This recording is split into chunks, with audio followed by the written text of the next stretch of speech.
Welcome sa Cloudy Movie Recap. Ang pelikulang ikukwento natin ngayon ay ang Deep. Halina't simulan na natin.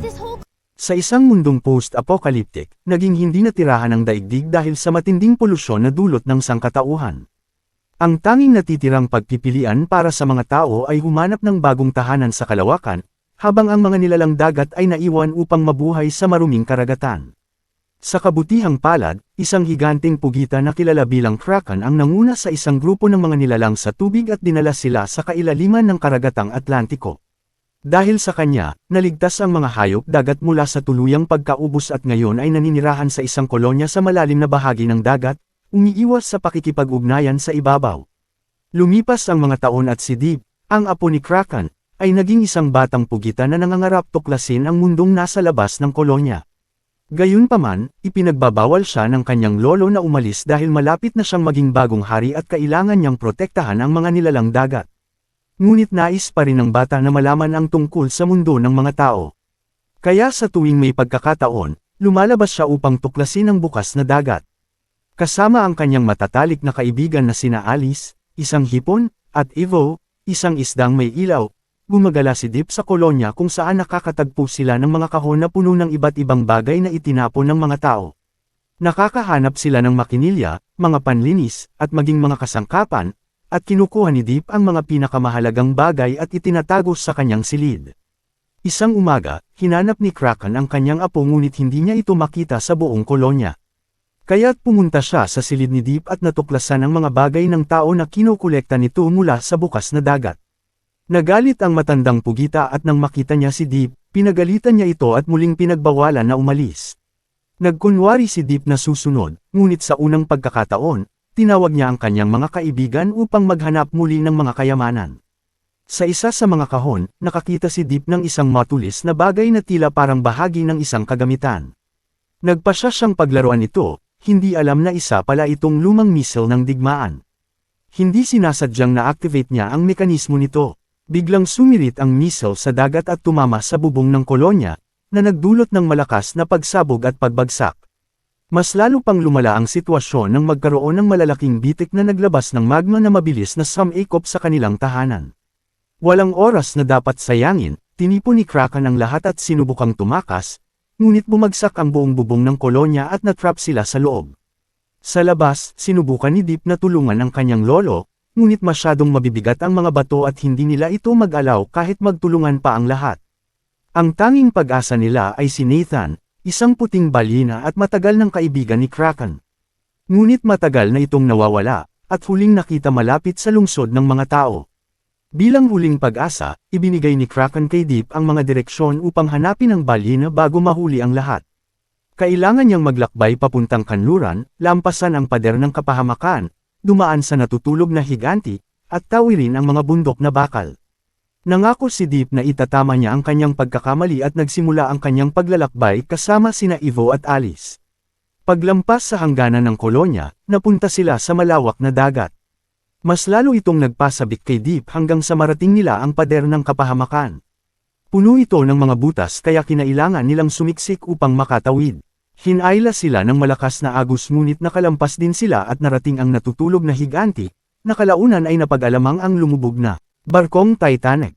Habang ginagalugad nila ito, nakatagpo sila ng isa pang pugita na nakasuot ng lila, si Norma, ang tinatawag na vampire octopus. Ikinwento niyang matagal na siyang naninirahan doon matapos siyang tumakas mula sa lungsod ng mga tao kung saan siya nagtatanghal sa entablado. Dinala niya ang grupo sa teatro ng barko at nagtanghal. Habang nais nang umalis nina Evo at Alice, ginamit ni Deep ang pagkakataon upang alamin ang lokasyon ng lungsod ng mga tao. Dahil sa saya ni Norma sa papuri, sinabi niya ang direksyon, sundan ang agos malapit sa isla ng basura, dumaan sa kanya ng Corley, at hanapin ang malaking tulay. Umalis ang grupo ngunit hinabol sila ni Norma. Sa huli, nakatakas sila at nagpatuloy sa paglalakbay. Nakarating sila sa isla ng basura, isang lugar na puno ng itinapong bagay ng tao. Habang nag-iisa si Deep, inatake siya ng isang eel. Ngunit nang banggitin niya ang kanyang mga kaibigan, naging emosyonal ang eel at ipinagtapat na matagal na itong nag-iisa. Inanyayahan niya itong sumama sa kanilang paglalakbay, at tinanggap nito ang alok, ipinakilalang ang sarili bilang si Mora. Nagpatuloy ang apat at tinawid ang madilim na bundok na bakal hanggang marating ang kanya ng Corley. Doon sila nagpahinga, ngunit sa kolonya, patuloy na tumataas ang magma at malapit ng malubog ang lahat. Patuloy na umaasa si Kraken na makakabalik ang kanyang apo sa tamang oras. Kinabukasan, nagising si Mora at tinawag ang grupo, ngunit narinig niya ang boses ng kanyang mga kasama mula sa loob ng kanyang tiyan, hindi niya namalayang nalunok niya sila habang natutulog. Sa tulong ng pag-awit, nailabas niya sila at humingi ng tawad. Nagpatuloy ang grupo hanggang marating ang isang lumubog na lungsod. Natagpuan nila ang isang malaking tulay, na kilala bilang Brooklyn Bridge. Ngunit bago sila makatawid, hinarang sila ng mga alimango na pinamumunuan ni Rico. Sa halip na labanan, hinamon sila sa sayawan. Si Alice ang kumitawan sa grupo at nanalo sa pamamagitan ng kanyang husay. Habang abala ang lahat, nakalusot si Deep at ipinagpatuloy ang paglalakbay. Sa kabilang dulo, narating nila ang lungsod ng mga tao, ang New York, na lubog na sa dagat at tila wala nang naninirahan.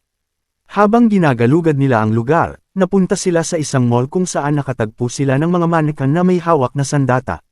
Hindi sinasadyang napaputok ang mga ito at nagkaroon ng kaguluhan, ngunit nakatakas din ang grupo. Sa huli, nakarating sila sa isang istasyon ng tren sa ilalim ng lupa.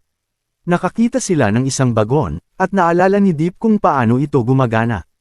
Pinatakbo niya ito at mabilis silang humandal sa riles, na nagdala sa kanila sa susunod na bahagi ng kanilang paglalakbay. Ilang segundo lang, nalampasan ng grupo ang istasyon at nakarating sa kabilang panig, kaya kinailangan nilang lumabas agad sa tren bago ito bumangga sa pader. Pagkatapos noon, ipinagpatuloy nila ang paghahanap kay Nathan nang mapansin nila ang isang makinang na berdeng likido at ilang bar aisles na humaharang sa pasukan ng isang lagusan. Nagpasya si Deep na alisin ang mga bar aisles at dumaan doon, ngunit bigla silang napalibutan ng isang grupo ng mga piranang parang zombie.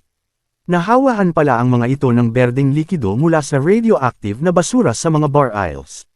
Agad silang hinabol ng mga pirana at tinangkang kainin, kaya nagtakbuhan ang grupo habang umiiwas sa mga lalagyan sa paligid.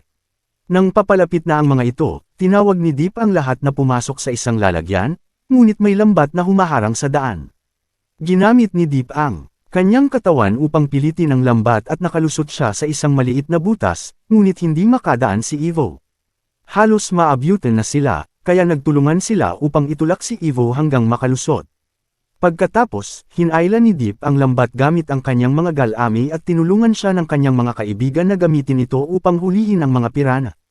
Matapos malutas ang problema, bumalik si Deep sa lagusan upang alisin ang mga bar aisles, ngunit pinayuhan siya ng kanyang mga kaibigan na huwag na dahil maaaring may mas malaking panganib pa. Hindi siya nakinig at inalis ang isa sa mga bar aisles, ngunit biglang may malakas na agos na humila sa kanila papasok sa lagusan. Paglabas nila, natagpuan nila ang isang napakalaking ipo-ipo sa dagat na humihigop sa lahat. Sinubukan nilang kumapit ngunit hindi kinaya ang lakas ng agos at hinigop sila papasok. Makalipas ang ilang oras, nagising silang ligtas sa isang tahimik na bahagi ng dagat. Galit na galit si Alice kay Deep dahil kumilos siya ng mag-isa nang hindi iniisip ang panganib. Ngunit hindi ito pinansin ni Deep at naniwalang dahil sa kanyang pamumuno kaya sila nakarating doon. Pinagsabihan din siya ni Mora, na nagsabing ang tunay na magkakaibigan ay nakikinig sa isa't isa. Habang nagtatalo sila, may bumukas na pinto at lumitaw ang tatlong hindi kilalang hayop. Ang pinuno nilang si Commander Darcy, isang penguin, ay ipinakilala ang kanyang mga kasama. Nakatira sila sa isang lumubog na sasakyang pangkalawakan na tinatawag na Ark-3. Tinanong ni Deep kung kilala nila si Nathan, at bagaman muntik nang umamin si Ralph, itinanggi ito ni Darcy. Inanyayahan nila ang grupo na pumasok sa sasakyan. Habang ipinapakita ni Ralph ang loob, lihim na sinabi ni Darcy kay Luigi ang kanyang tunay na plano.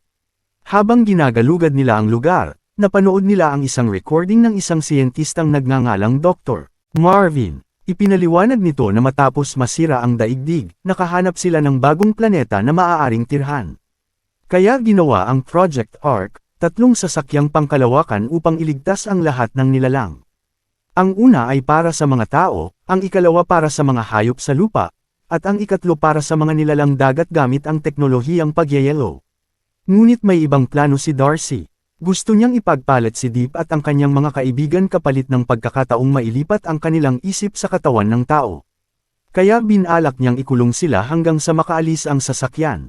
Dinala niya ang grupo sa sonar room, ngunit nang makapasok sila, isinara ang pinto at ikinulong sila. Habang nasa loob, natuklasan nila si Nathan, ang puting balyena, na nakakadena. Nagsimula na rin ang countdown ng paglipad ng sasakyan. Hiniling ni Deep ang tulong ni Nathan at nang marinig nito ang pangalan ni Kraken, nagpa siya itong tumulong at sinubukang kumawala. Samantala, sinubukan ni Darcy na pigilan sila gamit ang mekanismo ng pagyayelo. Malamig na hangin ang kumalat at muntik nang magyelo ang lahat. Nawalan ng pag-asa si Deep, ngunit pinayuhan siya ni Alice na gamitin ang kanyang talino. Nakinig siya at nagtulungan silang pigilan ang makina. Sa tulong ni Evo, naputol ang mga cable at tumigil ang pagyayelo. Humingi ng tawad si Deep kay Mora at natutunan niyang pahalagahan ang kanyang mga kaibigan. Tinulungan sila ni Mora na makatakas, ngunit hinarang sila ni Darcy. Sinubukan itong pabilisin ang paglipad ng sasakyan, ngunit pinigilan siya ng grupo. Sa gitna ng laban, nasakripisyo si Evo at nagyelo, ngunit nagalit si Mora at natalo nila si Darcy. Sinubukan nilang ihinto ang paglipad, ngunit huli na. Kaya binuksan nila ang mga pintuan ng sasakyan at pinalaya ang lahat ng nagyelong hayop sa dagat. Habang tumatalon palabas, naiwan si Nathan at Evo, ngunit nagawa ni Nathan na makalaya at tumalon palabas, na nagligtas. Sa lahat, ligtas na muli ang grupo at agad silang bumalik sa kolonya. Pagdating nila, halos matabyunan na ito ng lava. Tinulungan ni Nathan na alisin ang malaking bato, at sa tulong ng grupo, nailigtas nila ang lahat. Sa huli, pinuri ni Kraken si Deep at ginawa siyang hari. Ngunit sinabi ni Deep na hindi niya ito nagawa mag-isa, kaya ibinahagi niya ang kanyang trono sa kanyang mga kaibigan. Bilang unang hakbang, nais niyang tulungan ang ibang nilalang dagat na muling dumami. Kasama sina Mora, Alice, at Evo, nagsimula sila ng bagong yugto ng kanilang buhay, at doon, nakilala rin ni Deep ang isang babaeng pugita na agad niyang minahal.